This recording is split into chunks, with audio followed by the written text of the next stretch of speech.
स्वास्थ्य कार्यक्रम में हमारा विषय है अंडरस्टैंडिंग जेंडर एंड सेक्स। इसका मतलब हमें समझ होनी चाहिए किसकी, जेंडर की और सेक्स की, कि मेल कौन है, फीमेल कौन है, लड़का कौन है, लड़की कौन है। ठीक है। अच्छा, ये कौन है? ये तो सब मेल है। लड़के तो सब क्या कहलाते हैं? मेल। और लड़कियां क्या कहलाती है? फीमेल कहलाती है। ठीक है।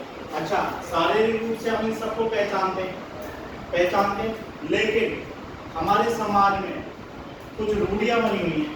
कैसे कि कुछ काम लड़कियां तो कर सकती हैं लेकिन लड़के नहीं कर सकते, लेकिन कुछ काम लड़के तो कर सकते हैं लेकिन लड़कियां नहीं कर सकती। हालांकि अब ये रूढ़ियां नहीं रही। आजकल सारे काम लड़के भी करते हैं और लड़कियां भी करती हैं। पहले क्या होता था कि जो फौज में लड़कियों को नहीं लेते थे, लेकिन आजकल फौज में लड़कियां भी जाती हैं।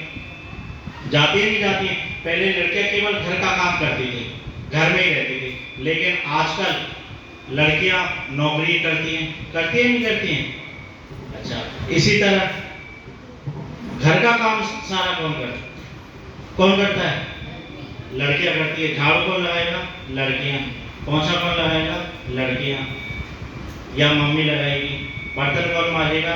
मम्मी मांजेगी या बहन मांजेगी। ठीक है। सारे काम कौन करता है?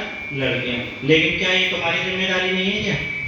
क्या है कि नहीं है? तुम भी घर में रहते हो तो ये तुम्हारी भी जिम्मेदारी है। हम चाहते कि भैया और बहन दोनों को समानता का अधिकार मिले, दोनों बराबर अपने जीवन में सफल हो। और दोनों अपने जीवन में सफल कब हो सकते हैं? जब हम इनको समानता देंगे। और समानता की शुरुआत हमें कहाँ से करनी होगी?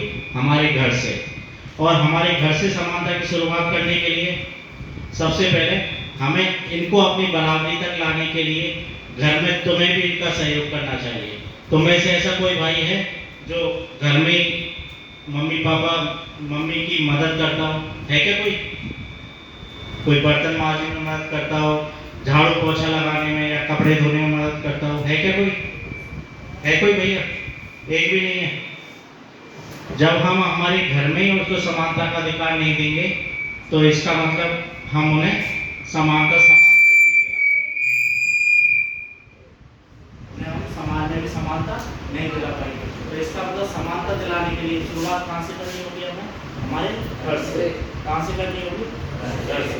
इसका मतलब जब भी तुम्हें मौका मिले तो अपनी मम्मी और बहन की क्या करोगे? तुम मदद। क्या करोगे? मदद। क्योंकि समानता यदि हम अपनी बहनों को बराबर आगे बढ़ते हुए देखना चाहते हैं, सबसे पहले उसकी शुरुआत कहाँ से करेंगे? हम अपने घर से करेंगे। कहाँ से करेंगे?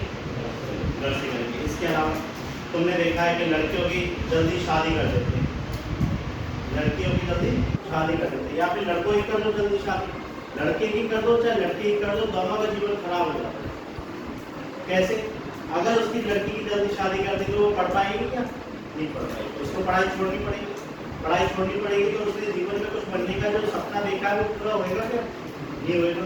इसके अलावा वो शारीरिक रूप से और मानसिक रूप से भी शादी के लिए तैयार नहीं हो पाती है। कम उम्र में सरकार ने जो निर्धारित कर रखी है कि 18 साल की कम से कम लड़की होनी चाहिए और 21 साल का कम से कम लड़का होना चाहिए। क्यों? इससे पहले क्या वो मानसिक रूप से और शारीरिक रूप से परिपक्व नहीं होते, और यदि हम उनकी शादी कर देंगे तो ना तो वो स्वस्थ रह पाएंगे, ना स्वस्थ बच्चे को सही तरीके से जन्म दे पाएंगे, और साथ में वो अपनी मानसिक स्थिति को भी संतुलित नहीं कर पाएंगे, क्योंकि वो मैच्योर नहीं हो पाते। इसलिए हमें बाल विवाह पर भी रोक लगानी चाहिए। अगर कहीं होता है, तुम्हारा हो चाहे तुम्हारे पड़ोस में हो या रिश्तेदारी में हो, तुम्हें उसके खिलाफ बोलना चाहिए।